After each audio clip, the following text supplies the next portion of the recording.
Hey everyone, welcome back to the Filled In podcast with your two favorite Phils. I'm Phil, And I'm Phil. and this week was my pick, and I picked Monster House Yeah, in 2006. Isn't that crazy? that is crazy. Dude, that movie was made almost 20 years ago. You need to shut the I fuck fucking hate that. up. Yes, what you think, man? Dude, I mean, It's nice coming back to it. yeah, I Mhm. loved it as a kid. I mean, I did love it. I didn't watch it that much as a kid, though. Maybe like 10 times throughout my childhood. Really? Yeah. I was telling people when we were watching it that this is my go-to um kind of Halloween movie when I Right. was a kid because it used to always play on Cartoon Network, hmm and that was primarily what I watched because I was a Cartoon Network kid.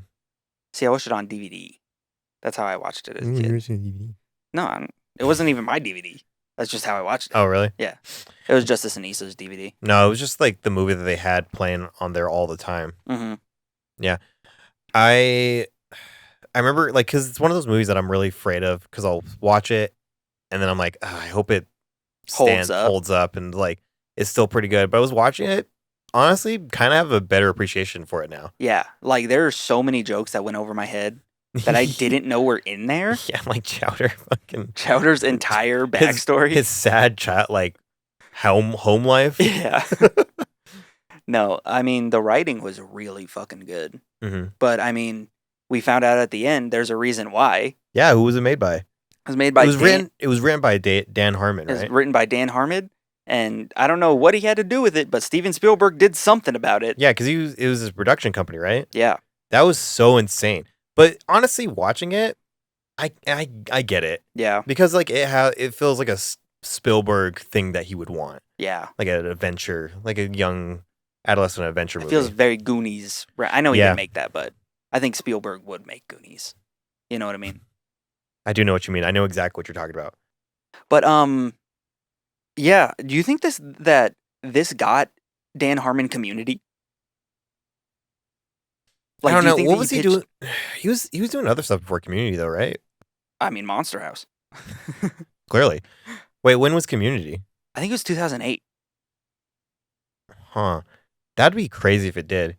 right? I mean, it's really solid. I mean, the writing's great. Yeah, the writing is easily the best part of it. So funny. The animation doesn't hold up that much, but See, I still think it does. I mean, it can. Just the people, like everything else about the animation, really good. It's just that like that old. So you're talking about like the art direction of the people, I guess.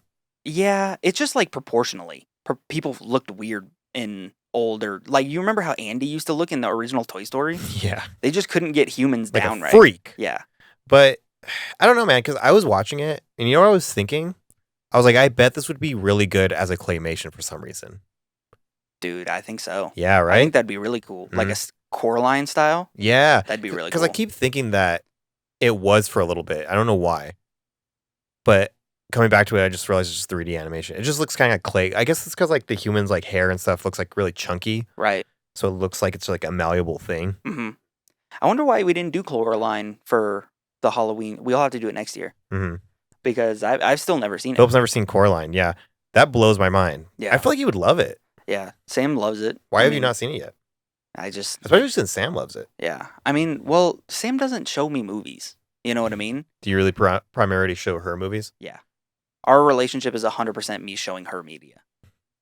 Well, here you go. There's something she can show you now. Yeah. So I wanted to bring this up during the podcast. I was looking at the cast of Monster House, Mhm. and there's a few names in there that are kind of crazy, I think. So first off, Nebercracker. I don't like saying his name. You feel like you're gonna slip up a little bit? I not even slip up. I just feel like it's like way too close that Yeah. it feels like I shouldn't say it That's anyway. what I'm saying. I totally think that they just Yeah. changed a letter. You did call that in the movie. He plays Nebercracker. Yeah, see, it sounds bad when I say it. Mitchell Musso plays DJ. Wait, you never said who played Nebercracker. I did. Steve Buscemi. Oh, right. Yeah, Steve Buscemi plays him. And like, and another crazy one. So Kevin James, Barnyard's Own, hmm plays the police officer. Good old Otis, Good old Otis, the best character. No, or the fat guy from Hitch. or the star of the King of Queens, because that's a meme now. Yeah, I feel really bad because people were like, I don't even know what the fuck this show is, and I was like, I've watched every season of that show. you've watched every season of King of Queens, Yeah, dude. How many seasons are there? Like 19? no, there's like 9. Still, that's a lot. Yeah. It's because like my dad is a huge like old sitcom guy, so he has like a bunch of those box set DVDs everywhere. Does he have George Lopez? No, he didn't like George Lopez. Good. Man of class. Good. Yeah, hard take, everybody. It seems like I'm the one Mexican guy that doesn't like George Lopez. No, I don't. No, see, there you go. There's two. Yeah. I think George Lopez is really corny. I don't even think like his stand-up is funny. I just think he's like a whatever dude. Honestly. I only think he was good as Mr. Electrode. Mr. Electricidad. So we were talking about this during the movie. Well, we thought it would be crazy if I went up to Kevin James. It's like, oh my God, are you Otis? He's like, I mean, yeah, but I did other things. Like, oh, that was your best role, man. Okay. Could you imagine being an actor? Kind of mad disrespectful, but so disrespectful. Could you imagine you did that to George Lopez? Yo, dog, Mr. Electricidad?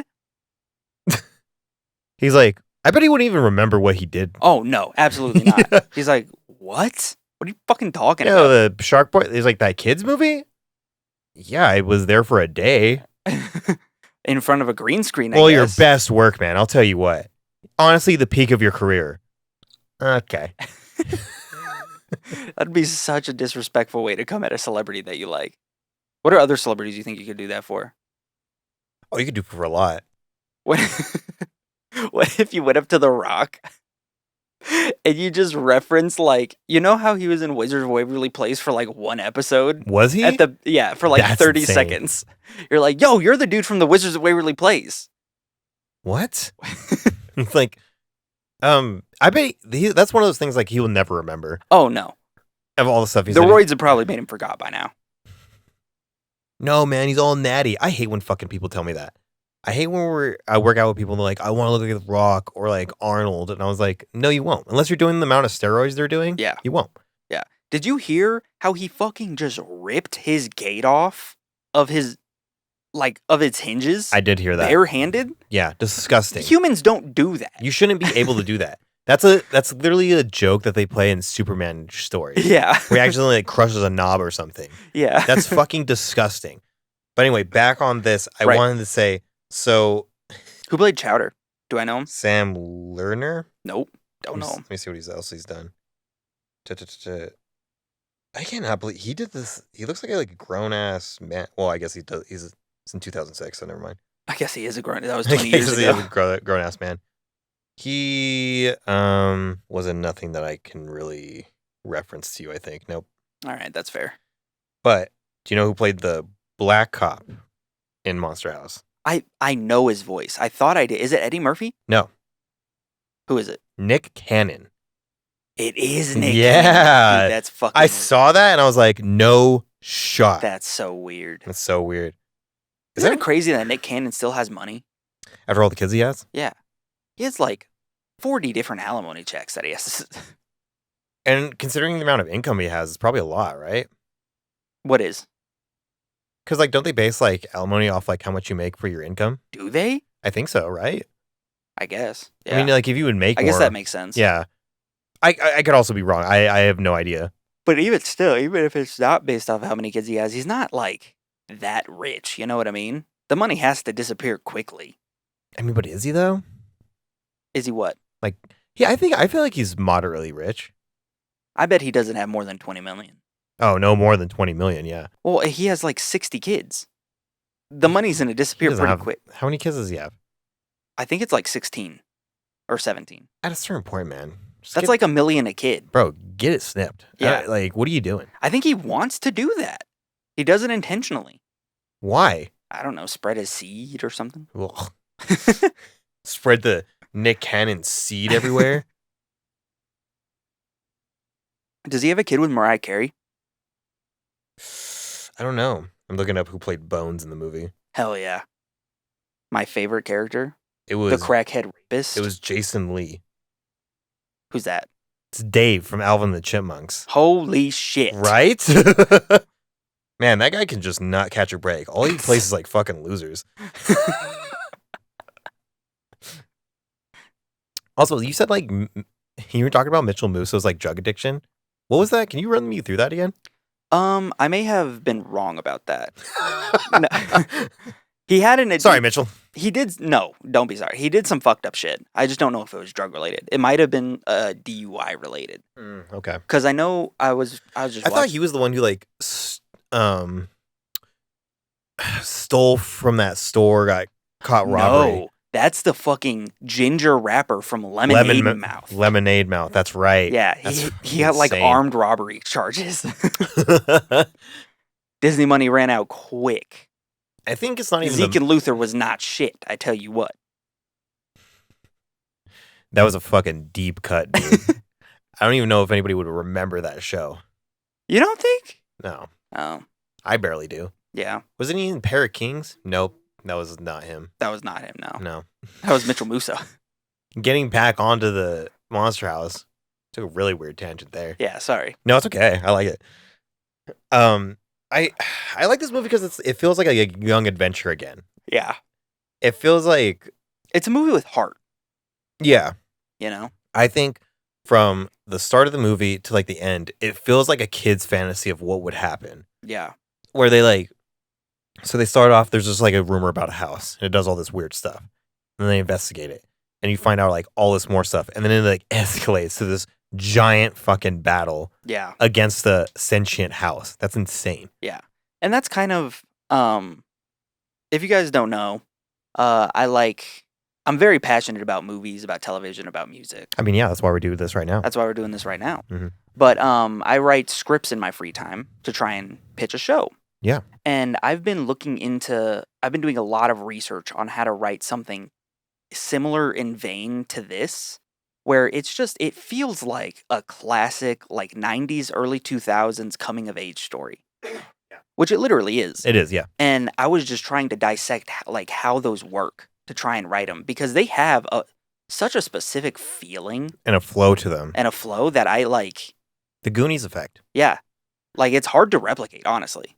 You think? I mean, I am having trouble with it personally. You know? I think it's just like I think I figured it out since then, but I took like a week of research to figure out how to do it. Well, it's funny you say that because like watching this movie, I always remember like the girl being like she was a friend of theirs. Like they just met her in that movie. Yeah.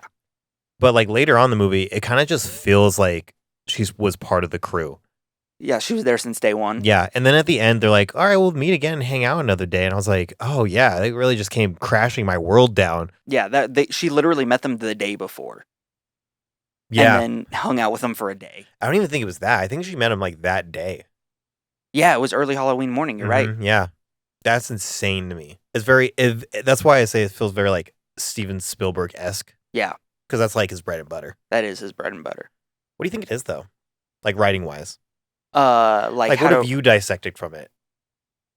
It's just, it has to do with, I think you can do it really well playing into like tropes, like old tropes but it's just like writing what it feels like to grow up. Yeah. You know? That's what's hard about it for me is just because like I've gone through that, I've grown up, but putting that into words, it doesn't, maybe it's just not the style that I normally write in. So I'm having trouble with it. Yeah. But it's like... What would you say is the style you usually write in? Absurdist comedy. That makes sense. Absurdist black comedy, yeah. Because, I mean, so going from that, and like the script I'm writing right now is still very absurd. Yeah. It's got a lot of weird things going for it, but I'm trying to have like that innate heart that like old, like Freaks and Geeks had, you know? It's funny because like Freaks and Geeks, I think like some of the characters in there are very like shitty, but then you realize, oh, they're kids. Yeah. Like that's exactly. A kid mentality that they're doing right now. Yeah. And like, because watching it, it was not how I imagined it. I imagined it like more sitcom-y is what I thought. Oh, yeah. But it's more like just dramatized. Like it gets like really real too. Yeah.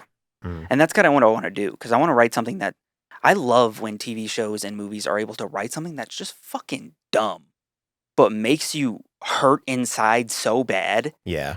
You know what I mean? And like back to Monster House, Rick and Morty does that. And like BoJack Horseman does that. And Dan Harmon is great at doing that. Well, he's a fantastic writer. He's a fantastic writer. Sucks he's so weird. Yeah.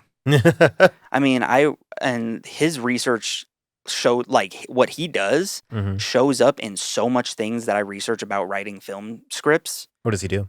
It's called the story circle. Yeah, no, I know about that. Yeah, the way that Dan Harmon writes, he has like this specific circle that, and like it's very helpful if you want to learn how to structure something. Yeah, that's a very intellectual tangent that we went on. We don't normally do that. I feel like we do sometimes. No, it's dick jokes. No, shut up. Yeah, we can be deep. Whatever, dude. Fuck off. I mean, we talked about this in our last podcast. Like most people that are really intelligent are able to explain something in a kind of simplified form to somebody. In a really simple manner. Yeah. Yeah. And an even more intelligent person can add dick jokes to that. So, I'm not saying we're amazing, but. But Stephen Hawking never made a dick joke, is what I'm saying. I'm not comparing myself to Steve. Yeah, I can walk. All right, we can cut that. Dude, because like DJ himself, what do you think of the characters? Chowder's my favorite. Goated for sure. I think you know what this thing has going for it? It has a lot of great side characters too. Yeah. I think Nevercracker actually really good character. You think? Yeah. I think he's kind of like the crotchety old man, but I think he has a reason behind it. But there's a reason behind it. It's a lot deeper, and you find out like he has the character change at the end where you find out that he's like he never wanted to be like that. Yeah, he just likes big women. Yeah, he just likes big booty, big body bitches. Yeah, BBW. Love a BBW king. I don't know, because like it's weird because like thinking about Nevercracker, he has like one monologue where he explains like his life story. Right. But through like other like facets of that movie of storytelling, I didn't really think we were gonna get all deep and intellectual watching fucking Monster House. Honestly. Right. Especially from how shit ass our commentary was. Dude, because like it's a good movie. It is like it's a solid like good movie. Yeah. And we're just like fucking dumb because we're trying to make it funny because like we usually watch pretty shitty things. Yeah. Watching shitty things and making just goofs and gaffs and making bits about them has been our bread and butter for literally almost our entire friendship. Yeah, forever. Like a solid 6 of the 7 years that we've known each other. I'm sure a lot of people do that. I don't think so. I think it's a very niche.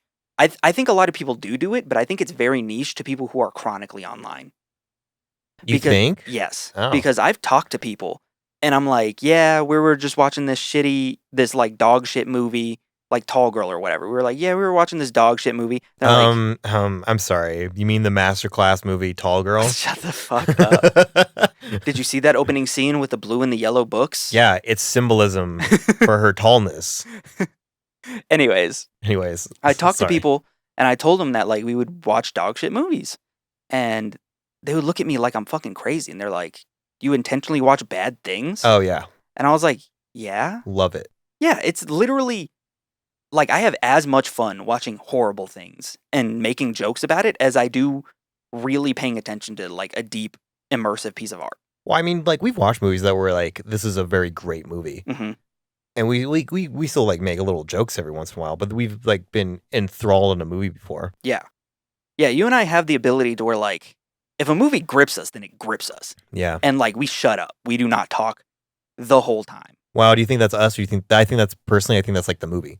Yeah, no, the movie is doing it to us. So but I'm just saying that like it has an on and off, you know. And I guess you're right because like when I bring up to people that I was like, oh, well, I'll just get drunk with my roommate or I'll watch something with you and we'll just watch something that's just dog shit. Like a comedy that never got off the ground or like this really weird niche show. Mm-hmm. And some people get it. I think some people get it and they're like, oh, you do that like that was a one-time thing. And I was like, I don't know. We do this like literally most of the time we hang out. Yeah. And I mean, that's kind of just what brought this podcast up like as a concept when we originally tried to do it. Yeah. And we finally brought it back because because we watched Dora the Explorer. Yeah. Because the thing is, we just like you might as well talk about it. Yeah. You know, if we're gonna do it anyway, and I have all the equipment. Well, like even right now, like make it a thing. Yeah, like well, I mean, like even like right now, going back to it, I didn't think like we would ever like talk about the artistry and class of Monster House. Right. But it is like a genuinely like really good movie. Yeah. Because like as a kid, that's like a movie I saw like on the TV. So I always kind of associated with other movies I saw in there, which were never like good. Yeah. But watching it, it's really solid. Yeah. What would you rate it? See, it's hard for me. I was thinking about this in the shower today about my rating system, and I would rate this movie probably an 8. Okay. A good 8. Yeah. But I was thinking about it to myself. It is really easy for me watching a movie to climb up the ladder going from like 1 to 8. Like you can climb up that ladder very quickly. Yeah. And become something that I enjoy watching. But going from 8 to 9 is incredibly difficult for a movie to do. Gotta fix your rating system then. Yeah. Or the way you think about it. And then going from 9 to 10 is really easy for a movie to do. Really? Yeah. Okay. That's kind of... Because, like, the thing is that, like, I enjoy a lot of things. A lot of movies fall into, like, the 7 or 8 range. But I can only count, like, on both of my hands how many movies have made 9 or 10. What's like, give me like 3 just off the top of your head. 3 movies off the top of my head that have made that? Like a 9 or a 10. Everything Everywhere All at Once. Yeah, that's really good. The Dark Knight. And there's a Japanese movie called Nobody Knows. See, so like what I always think is like crazy when I talk about this stuff. All very different movies, by the way. That's what I was bringing up. So I think it's crazy because like in my mind, I would view this as like an 8. Positive or negative? Positive. Positive 8? Positive cool. 8, yeah. Cool. I do not, unironically, it is good, because like for an unironic score, it would have to be a bad movie. Right. Yeah, that's why Fast and Furious will never be on that left side of that scale. But, so like I view this movie as an 8, of just like my genuine, like what I liked about it and the craft. And then I would rank like another movie, I don't know, but I would rank another 8. I don't know, like let's say for sake of argument, like Scott Pilgrim or something. So both those movies side by side, I would say, oh, Scott Pilgrim's better. Like it's a better made movie. But my enjoyment of both those movies is about the same. And like I love them both about the same, even though they're vastly different movies. Yeah. And they like, I wouldn't even say they like have a whole lot like in common that you could like even really compare them. Yeah. I mean, you could, but like, for what? I mean, the thing for me is that like from 6 to 8, that's like for me, that's like my basic, I enjoy these movies range. Like I really enjoyed these. Yeah. 9 and 10 are pretty interchangeable on the day, but those are movies that like changed how I viewed movie making.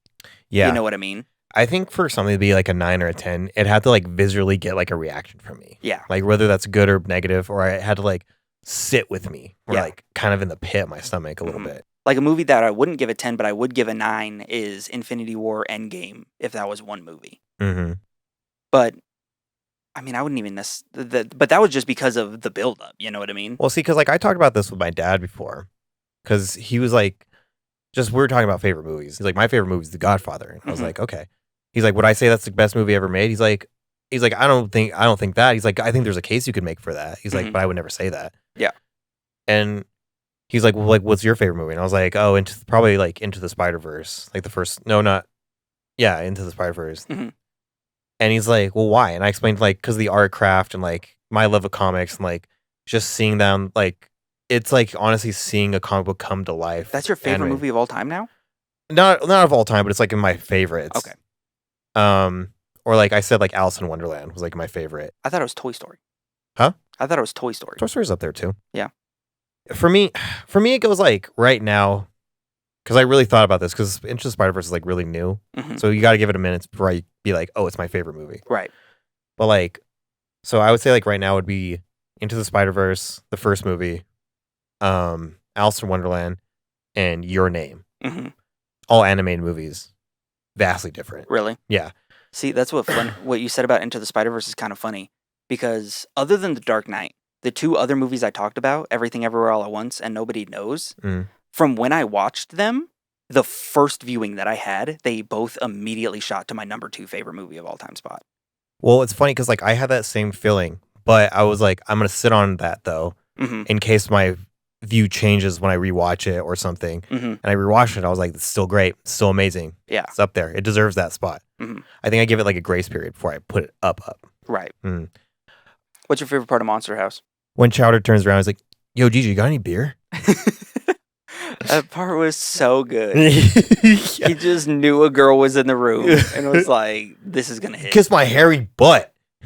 Hey DJ, got any beer? There's so many, because the thing is, like, it didn't feel like it was like consistently good throughout. There's just like a lot of points from like, it's a high, another good one, another good bit. Yeah, killed it. It's like normal, really great line. Normal, yeah, really great line. Yeah, it has like a real like steady pace. What was your favorite part? Oh, him eating the cookie. It kills me. Beside that, it kills me every time I see it. Yeah. Anytime I see it in a meme. So disrespectful. And a lot of times the memes are like dead baby jokes. Or like, look at this baby. That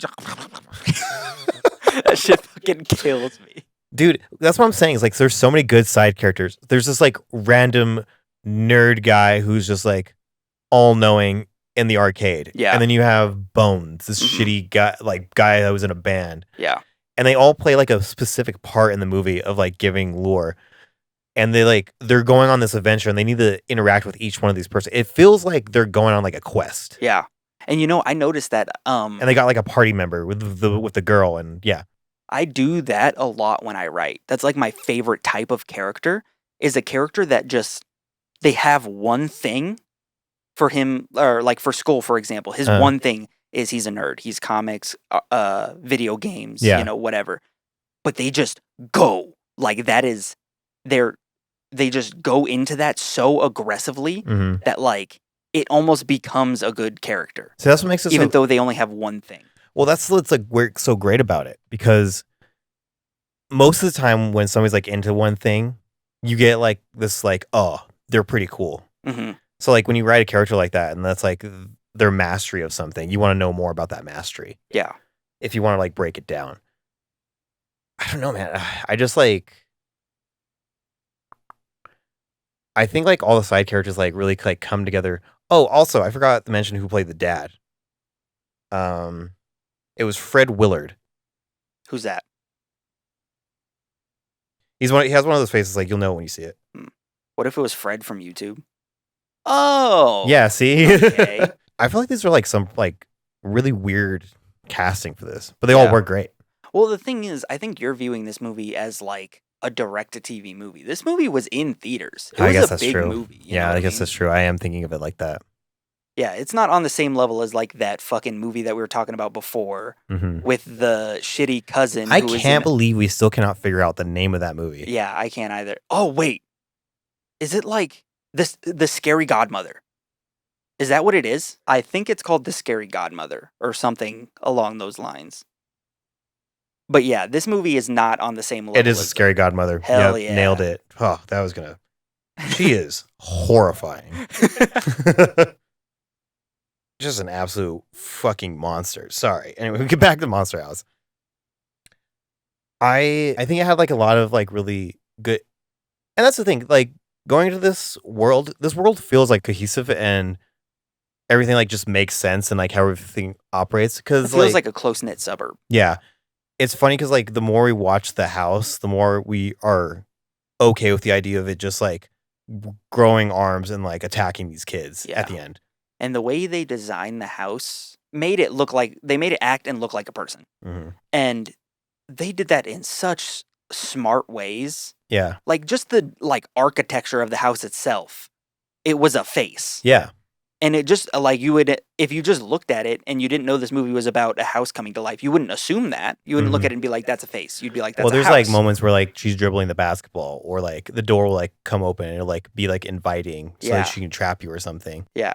And just like have a chandelier be its uvula and have a rug be its tongue. Like it was just done really well that all of those things made sense in context. But if you weren't looking at it in that context, it would just look like a house. Yeah. You know what I mean? So I thought that was really cool. Overall, what would you give this? An 8. An 8? Yeah. Like a solid 8? I would too, honestly. I think I would too. Really good movie. I don't even know what it like really. I don't even think as a kid I would have given it an 8. I think I gained appreciation for it. Right now? Yeah. Yeah, me too, honestly. I don't even know like what I would say is like not giving it to like a 9 or a 10. Yeah. Because I can't like find like something that was like that was bad because it's just like a solid script. Mm-hmm. See, that's the thing for me though. A solid script can't get something to a 9 for me. Like a great movie can't break through a 9 for me. It has to be I know, but like changes. No, yeah, I know. It like has to go above and beyond. Yeah. Like right now is like at a solid, like just really good. Mm-hmm. Yeah. All right. Well, it's looking like it's about that time. How do you feel? Feel good. Feel like good pick. Was not expecting us to get like so engrossed. Yeah. In the culture of making movies. I mean, the fucking thing is, Monster House. I mean, the thing is that like when we watch movies and we're like, and they're bad. Yeah. We're talking shit about them from the second it starts to the credits. Mm-hmm. This movie, like halfway through around the climax, we basically stopped talking. Yeah. You know what I mean? We had a lot of really good bits in the first half when the comedy was there, but once the action got in, we were in there. We were invested, yeah. Yeah. Overall, pretty great movie. Glad I revisited it. It's gonna definitely make sure I watch it every Halloween to get myself in the spirit. Yeah, it's a good Halloween movie. Yeah. It's almost 20 years old. Do you think it's a classic at this point? I didn't, but then you said that, and it really fucked up my mind, and I don't want to think about how old that is. I think it's a classic for me. It's always gonna have like a vibe to me of like a home like movie. Yeah, but it's got the vibe of fall, man. Yeah. You know, it really does. It just makes you feel like a warm, night. Fall. Yeah, just have some cocoa when you're fucking 9 years old. Makes me want to have like some cider. Yeah. But all right, man. That was a little talk on Monster House. Let us know what you guys think of Monster House. Yeah. Next week is The Haunted Mansion. Yeah. So stay tuned for that. It was not house themed. Phil can shut up. That was not planned. And if you enjoyed the podcast, why don't you like, comment, and subscribe? Yeah, like, comment, and subscribe. This has been the Filled In Podcast. And you've just been filled in. Boom, nailed it again.